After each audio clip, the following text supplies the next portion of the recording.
tai ke te au. Neo ko Fkeiki ka te le mo pe.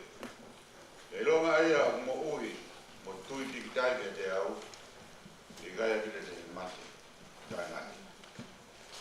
No ko ilo mo ui a koeri e te tu mai e punga e ki mui. Ia hiri ko kiri hono au na pe. Ka koia ai pe akakan te mamata ia e oha. Aia te mamata te o kuni kau mua. Te a o kuni mata. Te sio ki ai. O i kai o i ke. E gai te tau haa mo tau tōru ha mea ki mamai. Ko i poke i kai te tau lau te au mo tau tōru hamo mo i mea. Ko si hoa nā te kuaki. Te o si hoa ko te toa atu. Māo i ai pe ai kuafa o si hoa.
Matua lotika ma arisi ma toa ma family siasi e koe tō whakataha e o kia i nonga ma o whakaatea la mai maani oni i afe mai moa ke tau kalwhataha ke whakafoki anto a efu a tangata mea wai ke whakamitari pehe ko koe ato nai ke whorofora mai hako ata maa whoki mai ke koe uhi nai e maurei ma wapaia whanau ma whamokuna hui whare matapure kau maa e ulumotua mo e family hapai atu e siasi koe maui hani kotoa koe kau whakalelu koe hui koe okoamo e koe ngā kupu te kau ata hoi kai he family kai tumutumu koe mau te kau ati i lo sino o Jisu te kia o whau tukon mai tangai whatikau enu o tō ke whai e taraki a ho whorofora ke whakafoki aki atu si lau mani o e tāmo ko enu ke mautoki whanongo ki ono ki o karapi ka ku mau hani pe e ki o korea ko whai tu kau whorofora ko te ue ono lau mani e mau kore pe e ki ko koe ke whai ono whakarea ke mo lea ta lau mani e taha e loe wawo ka no mai si loto te poha whanga mai whatongia o e aho ni mono wau o hapai katoa o atu ke marumaru ofa o akio o atu ke o marumaru whai whakamoi tau mai tu a ka tau i loto tau tua koro mai tau lo te koro e maungahi mo ui tau ta ka haneo ko mere mo whakaka mai e mau kaka to Jesus Christ ko aro ka ko mau whamu amen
Ki wango fulu e ngai sāme, ko e sāme a Mosese.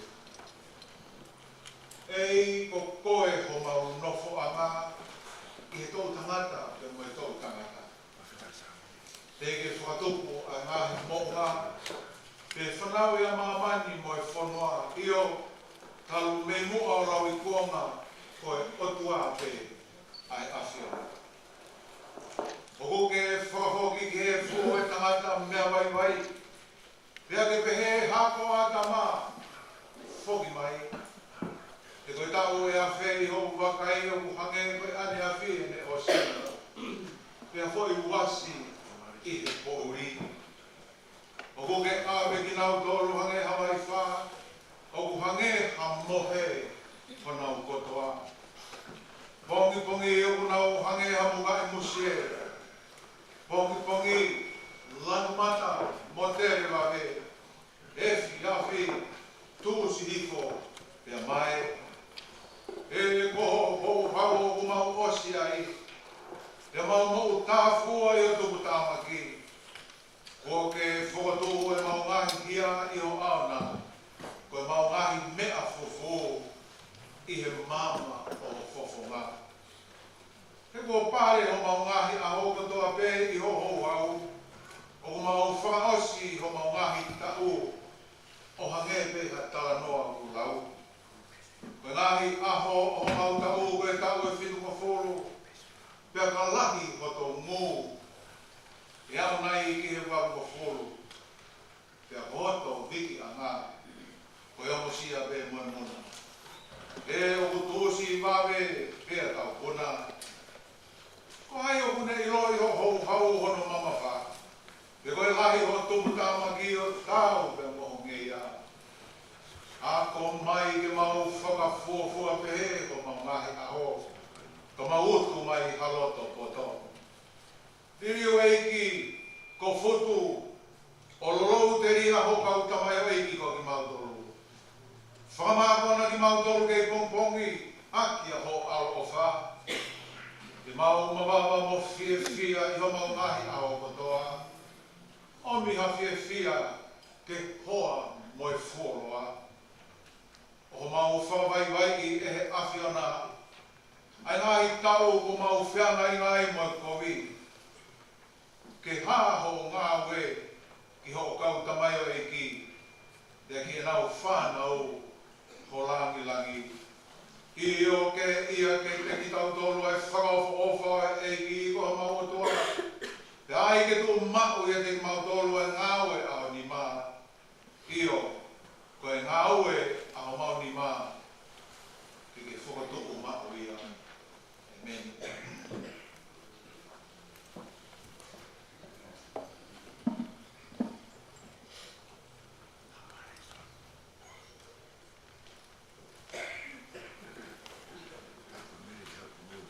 Muere.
Sione lau mai maunga keres makehen o ihono te au wo fulu mafitu o e ngai sa me o e taha e ngai hiwa alta ke ko e nau tala o tua a solonga ka ikai langa e sihova ai whare ko e ongo sia e kaulanga ko e kula noa pe ka ikai le ohi e sihova ai kolo o ku a tunga ai tangata le o.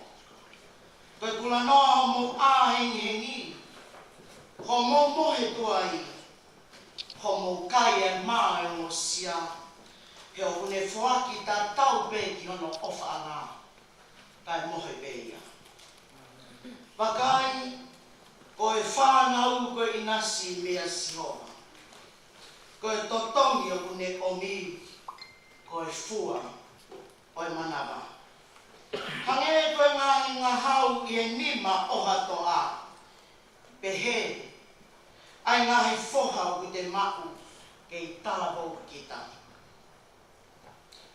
Monu ia, ka koe toa, ko Fonua i ene ho whangahauna, e i kai maa e whahinga ko ia, o ka nauka alea mona ngahi whiri i he matapa. O kuna i he matapa. Amen. Whanamari e wani tuku atu ke umotu ane family tau o ngona ai pio kanga pio tau o kāngani. Sione Matangito a Fonua. Maa.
pe ngahi maheni magau ngā mea o te kia. Tapu mawahe ke pe kia mai whakaapa atu. Iau pole ke mukau I he tara au whaki ka kato e Fonua me lotu. Kai ata mua ke o whakakakato o whatongia ke whakahauku atu e pio kola e pekia.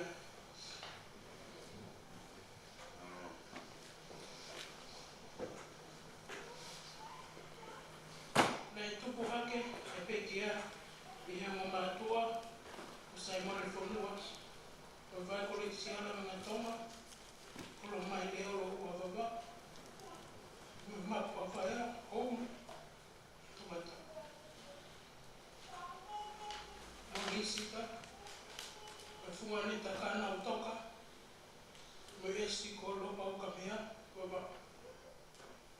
Ne whakakoroa e o mātua aki hato whia e wha. Ai ego lahi taha ko tau whafonua whiko ua au e seri whangariro mani. O mauhoa ke Samson manu o polofo o uhiki ko alisi ke sae watai Sione. Whika tolu ko Miami lo te whanua e ko sisi taha pepekia Sione Matangito a whanua. Me tupu hake e pekia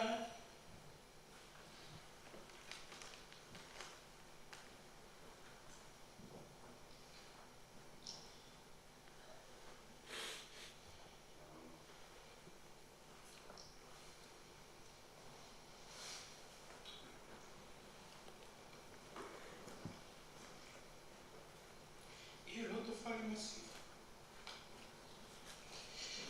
Ka whio whawhana.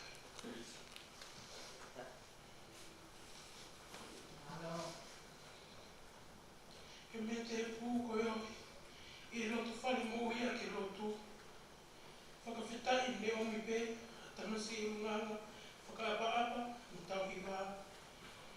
Ne omi mau toko si ka nā mua whuwa au whia pita. Pea ne whakalata e mau whia hui. He ne ohi pe ki mau tolu, ke mau mo I whia o whani. O whia pe he mea o mau.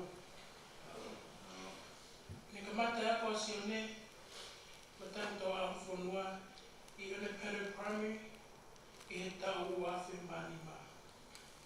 Pene lawa lele ia o ne hua I ki he Northshore Intermediate, I he tau o awhi tataha. Ne hoko atu e ne ako ki Westlake Boys High School, I he tau o awhi tatoru. Ne o ne mau ngā he whainga maalie,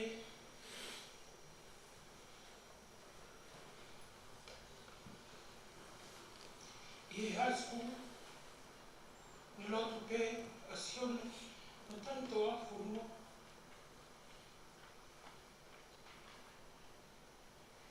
Ke whakakakato e ni hako,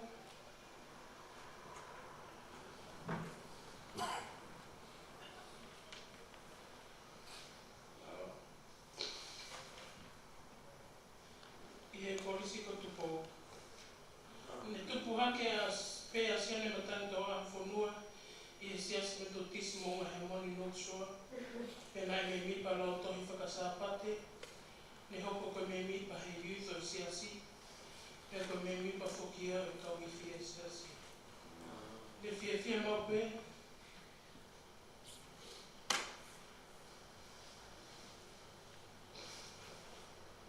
e mo I a Sione.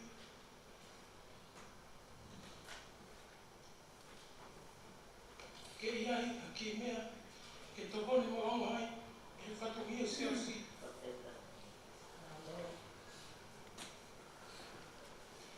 Ka mo I a Sione Matangito a Fonua, e I kai ngata pe, I ne tari ni skauti.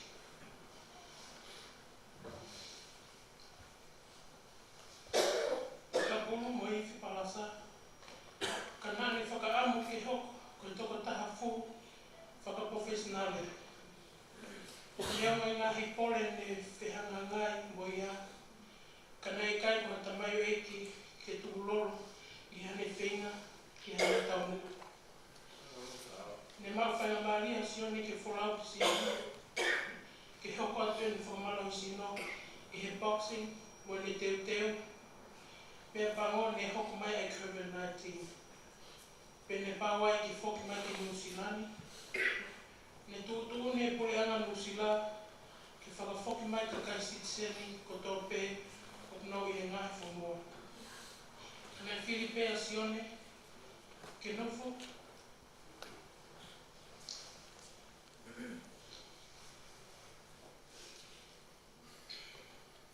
Ke whoki whakataha mai muiti. Hoi timi Tonga ki Tonga. Nā nau whakapai o isi a ina. Koe taha e ngai urunganga. Whakangamata. E pekia. A e ni ofa hono kainga. Kene nofu pe o whakapai a mo ki nau tōru. Kai o lewa ko mau ana whainga maria. Ke whoki mai e peki Tonga.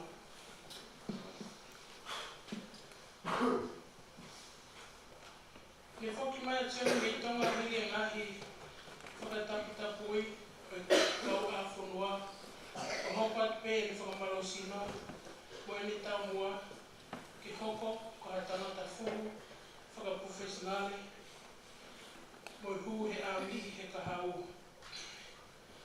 Ne kau ato Sione ki e ngahi whakamalo sino kehe kehe, pe o kauai.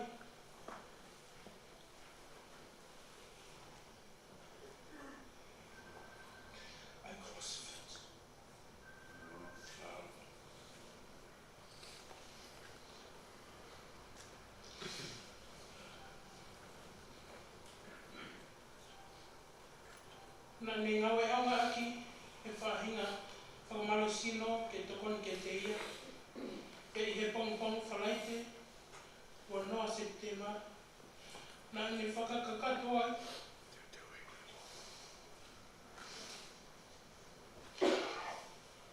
E whakamalo sino a CrossFit i he hiri e ne lawai i whakamalo sino.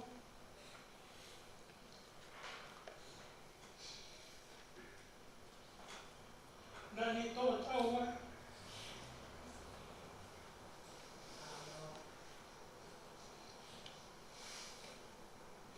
O ne tai ai ui maa. Maa oni oni. E te mai i he wani. Ko tō tau ai asi. I he malai pe o kumanako ki hai. He nā ni whai pe e ne osi o sino mahari e. Ko sio whia pe e ne tau mua.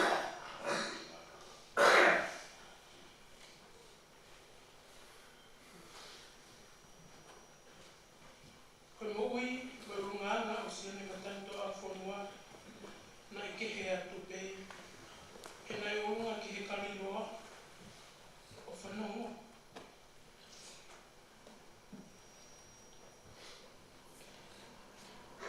I he whanakana mea ai whaki. Nei futu marimari, mo ui whia, waka pe.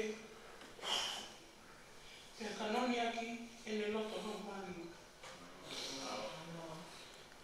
Koe ta mai o iki, nei whaki no fua, ke whiohi i ha whetu pe. I api nā ni hoko koe tūma ane, o whakaapa-apa o tawi wā.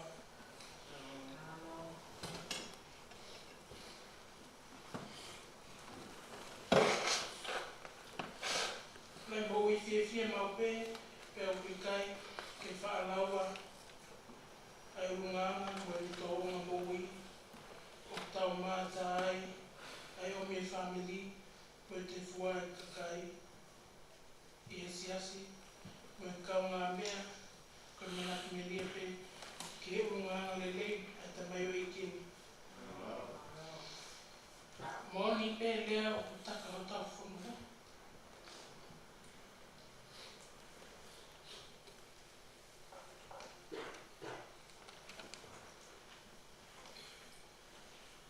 e aho. E te pekia o tō uinanga. Malo,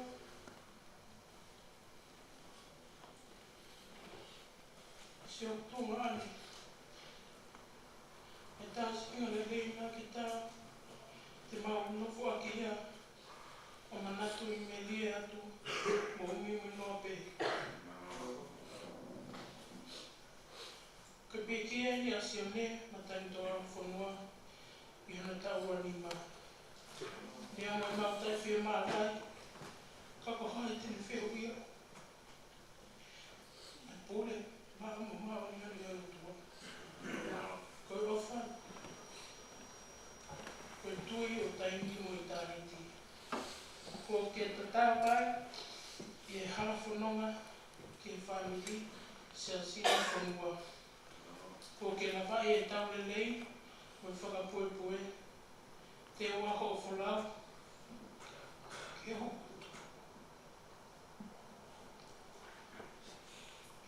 Ko whawhiau ke arawhio e hau. Nea ngā pēn mau tengi hia. Ka mau whakawhikitari pē. I he polo ko whai.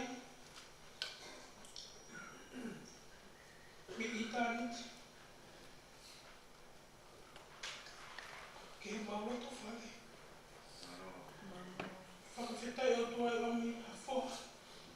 O Tonga ane. Ko te hina. Nei mo I whakasiraniti pē. Toto ofa. Ma'u atua o tamai o ki. Ko hoko loa le o mai ke tau I mo whio. Ma o whanahia tu Sione.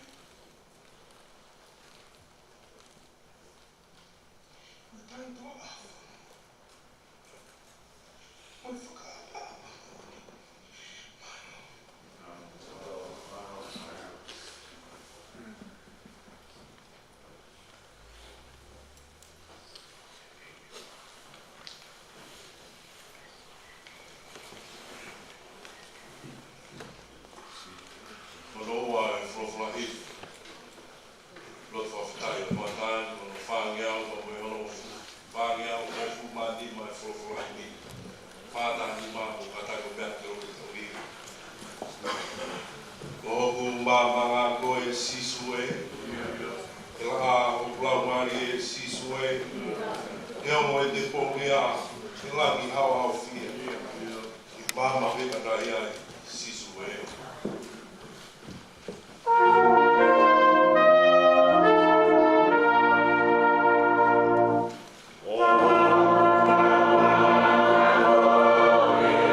Lata pe kataya sisu e.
Sione, Matangito, Fonua.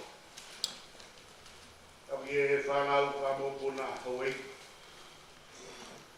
Tapi fia, kau lagi dia kau di bola, di mumanua. Esok dia kailan tahu itu maya pelai bayi, pahat tahu Fonua. Tapi dia kau saya malolo. Aku pergi kau boleh Tokonaki, sesmankia, pergi kau boleh kami telepon. Tapi fahu, tapi saya boleh bersihkan, saya fanau. Tapi itu kau di komisioner polisi, orang Tonga.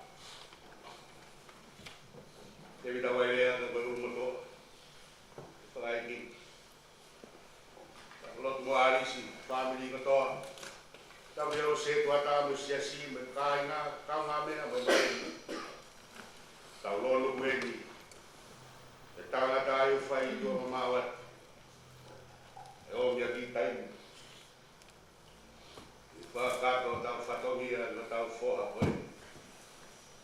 Sione Matangito aku Fonua. Pone fora agora, pone hiki atu, ia pole atu mas. Io koe na ke ngau ki ho pofuai, na ke lalangau he whaku e whae, e whawhitai ki ate koe, para kua whangei nei, mo whakawho ku ngau hi e, o ngahi ngau e koe koto whakawho pe, e mātua ki iro, e ho kula mari. Ai kai kuri me ate koe ho kano sino. I e taimi ne ngau hi ai au i he riro. E tā whaka ingo kita. I ngā hi wheitu o loro Fonua. Sāme te au tongo furu mahi wā. Vesi, tongo furu mahi tolu. Tongo furu mahi mā. Ko hano whaka mā o bōpo na ia. Atalo to moui. Atau for koe. For you created my inmost being. You knit me together in my mother's womb. I praise you because I am fearfully and wonderfully made. Your works are wonderful. I know that full well. My frame was not hidden from you when I was being made in the secret place. Woman in the depth of the earth. A life that lived to the fullest. Koe moui, o kakapa e au sia e ngataka. Today we gather in both sorrow and celebration as we remember our dear Sione. At just 25 years old, his life was filled with promise and potential.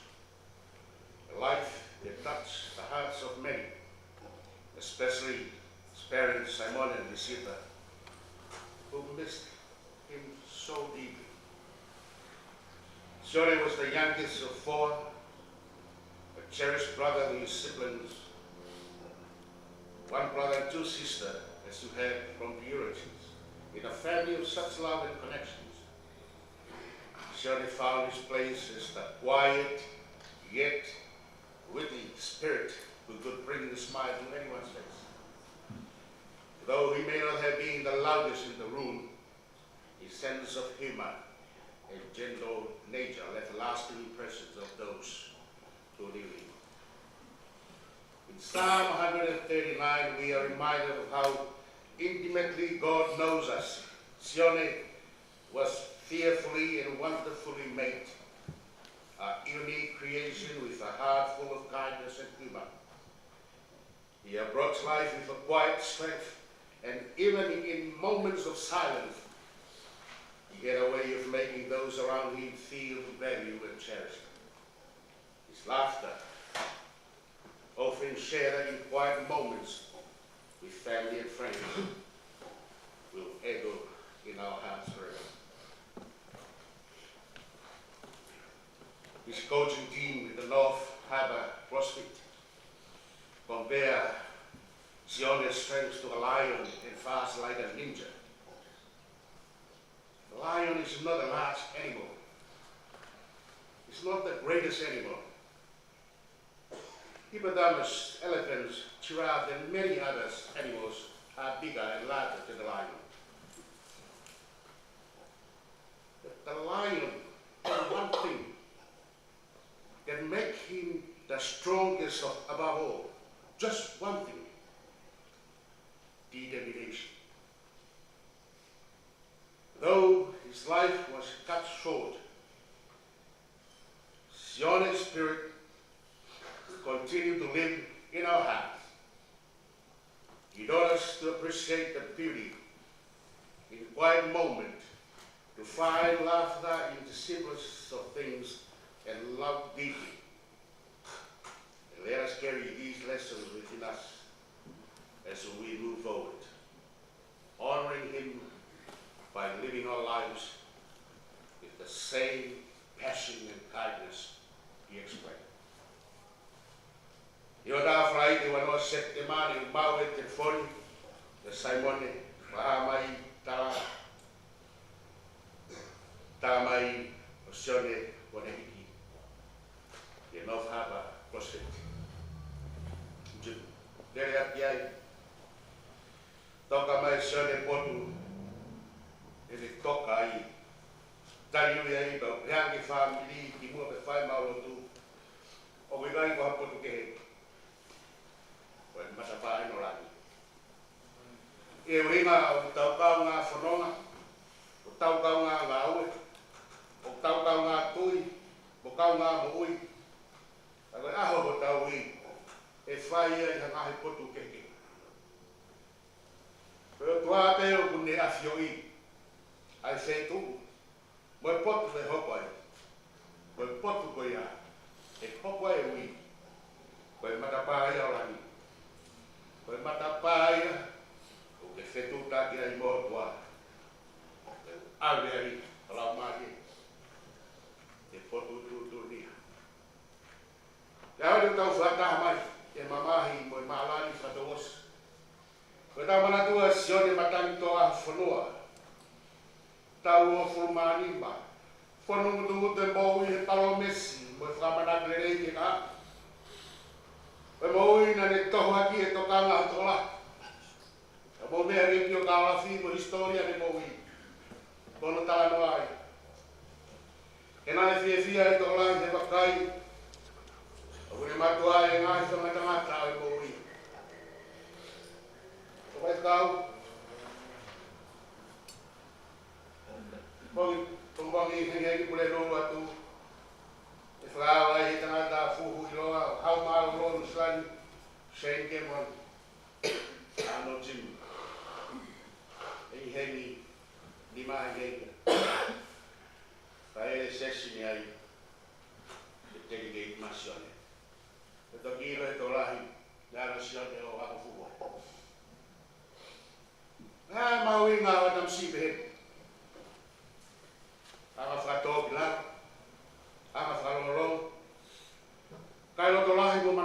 whai mea ukai a malawa e no tō tangata. Tolo mea mamafa kola he spoti. Toi fuhu kia hiki mea mamafa. Ko tolo e mo mea e whai ngā exercise koe ni. Ai ne whai Sione with CrossFit. O wia e whai miniti ko mai. Pau mini wanoa. Te ke hiki e kilo e whiha. Tuka ke lere. Kere mita whāria o whoki mai hiki. Pau ke opehe. Ope ke tuma. Ope ke hange ni koe o lue mo ngā telefoni e gym. CrossFit. O ke hea. Kaya mau e ai whamatala o kau i Lione koe ni. E whamatala e coaching team. The strength, but Marlon that it was like a lion and fast like a ninja. Kabu, o gaio e lion e ia manu.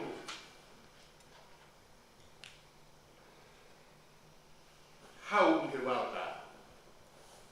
Pai whare kia, o gaio e manu toka ia about that, ka pau o. O gaio manu o la. E kau le bata. E ia le whāni te me ngai mo mai ke tanga whata. Kau kehe Lione he mea peta. Koe whāpa pau he nono tō. Koe mea kono teo ni whai. O pau ke lawa e mea koe au katau e. And that makes a difference. Maro ka pau a taha kehe ni. Ia nge koe kakai, tamsi whalongolongo ko kenu. Anga ke rei, whakalongolongo. Ka mo makai ki he mea nā le whai. O kai nā tōla ia kua tangata whakalongolongo pe. Ka whana koe tangata e ni nai rongoa. Te koe tangata nai wharea. Kua noa nau whelai mo kore tūta ngai hore nai mea Siasi me community o whai. O ko ui e tamasini. The silent warrior. Tano ai mai, o ngongo mai, ai pore. Ai ali mo nei i whenua mai, e ton service a ensek dei e tau ni. No i fie Sione, the last post at Newcastle. Now where was Sione with you? I foni me pradon ko ia te. Ki afo na I fi he maanga ni.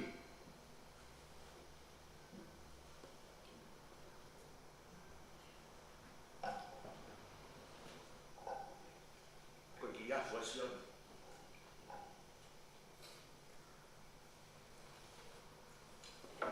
But I hear no brother diam. How I fi ki afo Sione. Now be how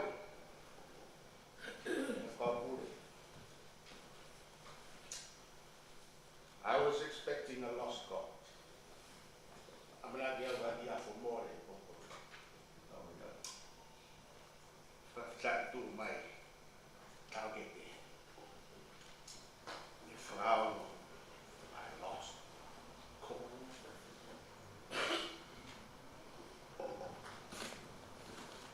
Não vou falar e tareni que estamos indo. Uma história é uma biografia, uma meia gay, ai.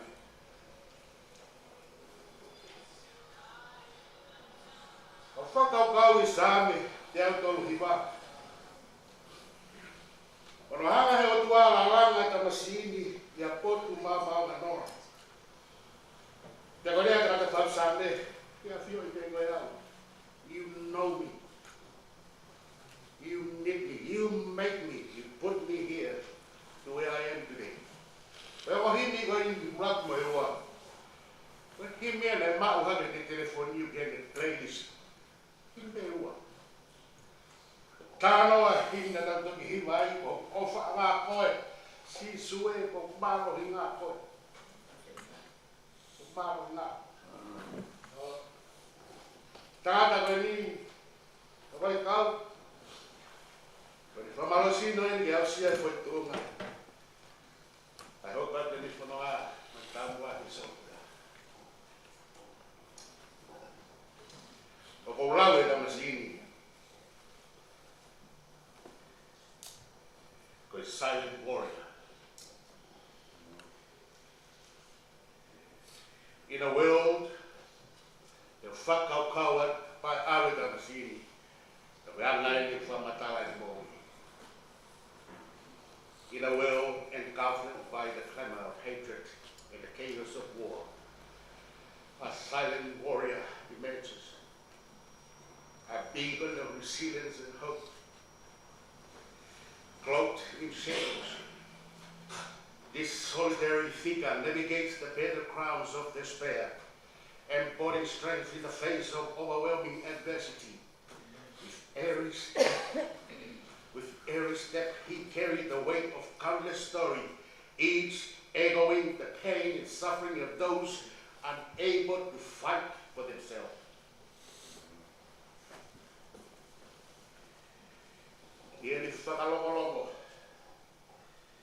In quiet moment, he lent a hand to those in need, offering solace amid turmoil. He reminds us that even the smallest acts of bravery can ignite change, inspiring others to rise and join the fight for a better tomorrow. As the silent warriors move through the darkness, his presence becomes a gentle reminder that hope is lived. Hope is alive, waiting to be kindled in every heart.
Iai e mahuinga frateolosia ia.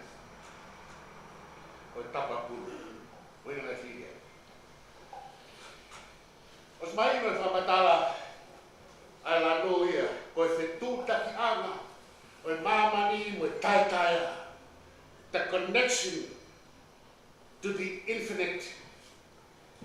That the vastness of the sky and the ocean can symbolize the infinite, making blue a color that represents the cosmos and beyond. O te whakapoponga e tai roa. Ai ose ni Malangai e tātaia. Te wiai alo whamatala whateolosia. Te whaia no mipa vai tāpi mā. Ai wao. Forfora songa mo sese te rea gisleri.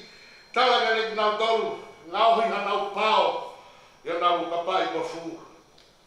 Dia ke nau whakatapa ki harap nungo lanu-lanu. Pea e tu ia mo kaho. Ke mo sio diai pea manatu ke ngai tutunya e ki o fai diai o oa ke mo fea e mui ke roto mo toru mo mata ai mo fa mui tango ki ai. Ta mahina ke ta ko lanu rangi ko ni, a lanu pulu ko ni, nai ai hano ki kapa. Pea no ke ko ngaloto, pea tu ai ko pe kaho, ke whamanatu a lao si o la. Paka tau ke la pia ko ni, ko e kou.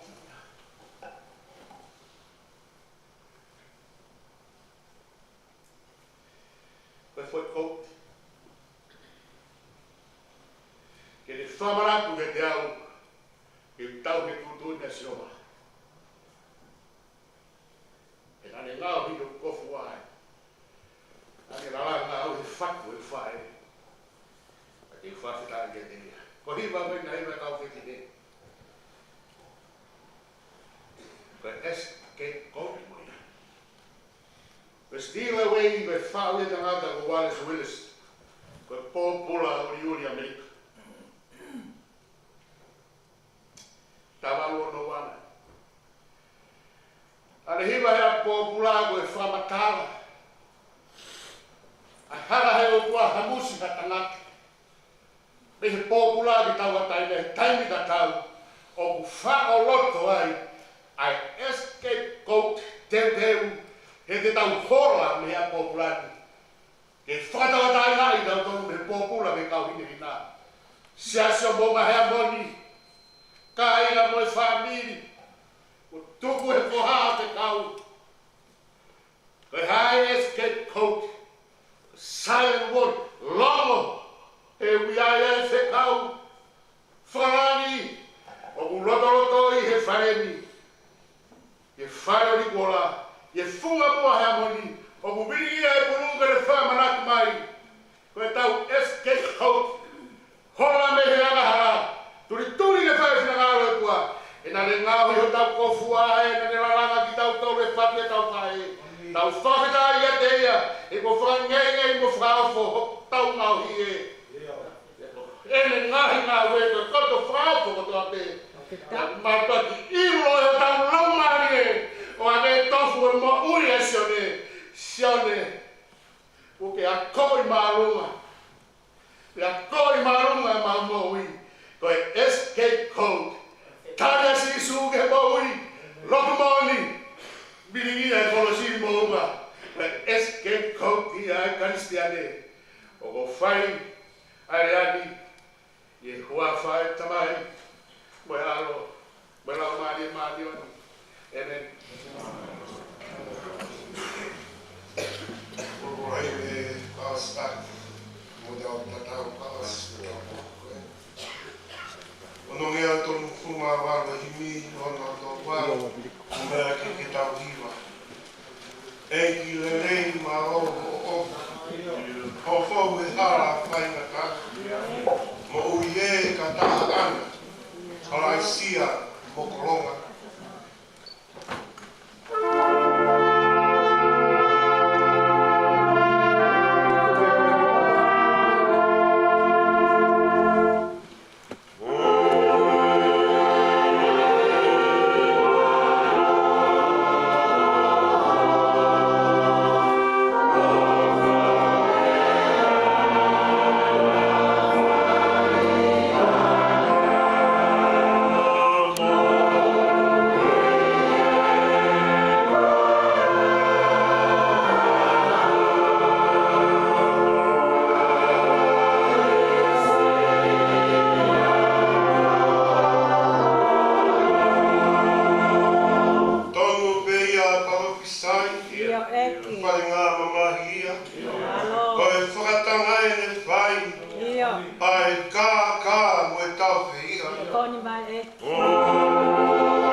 Io eki. O ai o ha ka wa me tai. Oa eki. Wa e ke mo ko pau. Ia. Ai e te umai. Malo.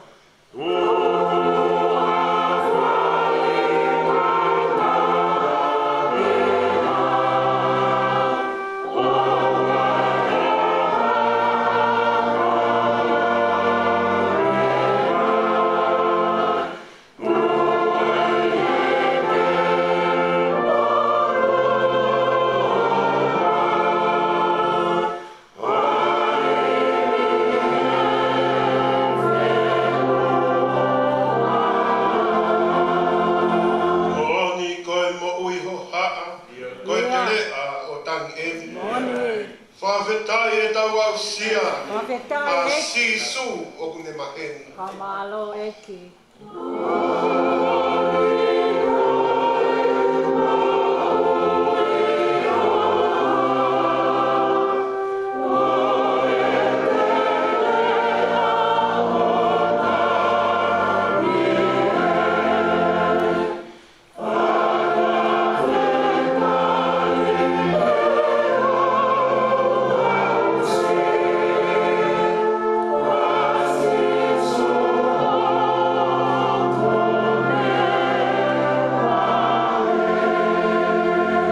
Maheni pē kai fuma whai. Ia. I hono iwi whakawani. Malo Tokoni eki. e tau wai wai. Tokoni mai eki. Kareu he mamahi. Malo.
咪每個口語時係都唔係講。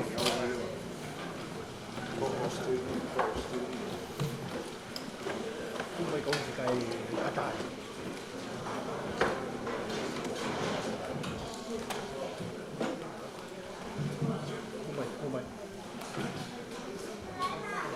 Mole pelu ilo petu asila e Fonua Sione e ki round trip e aho i motor ko ku pawa ke peha tonu ki Malangai i he mui i he kama te i aho o i he Fonua Sione e Fonua Kasose ne Tonga ke lai petu e toki huku e kwa i se ro pa mole ko ke mui e kama te e ia na ki Kia ai.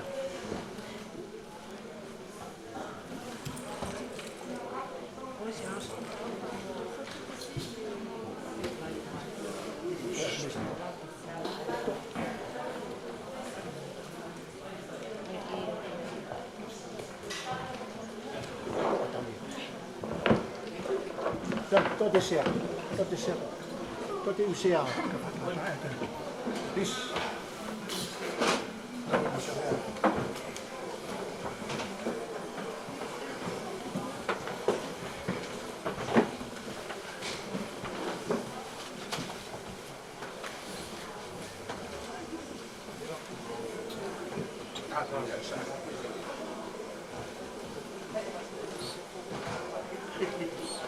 Allora tu chi hai un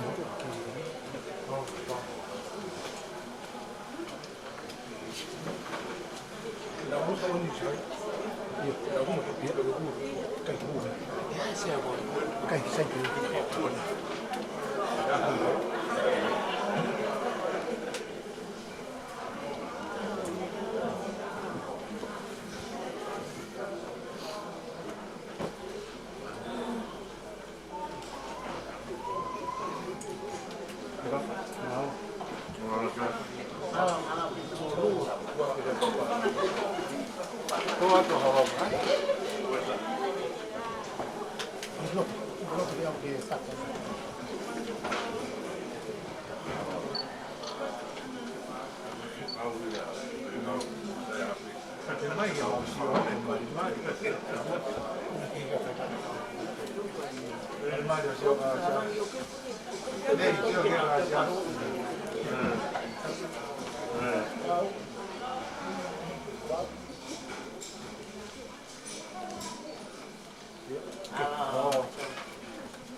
kita tari mai.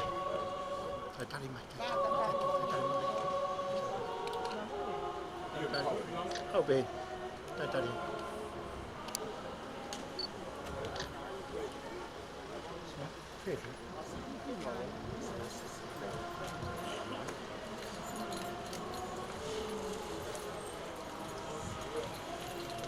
Eh.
My golden girl hier, wo vai ver.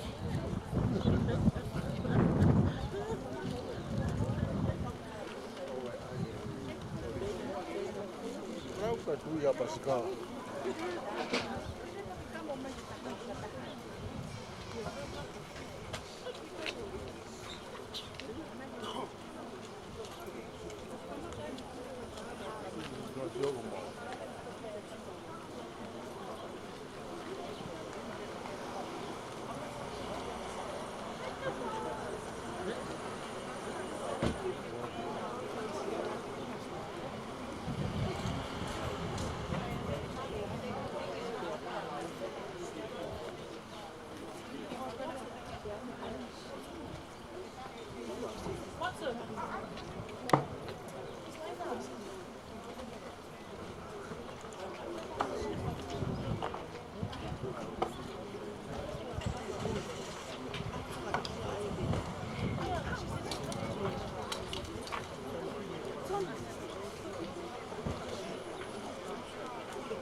Vamos, mole.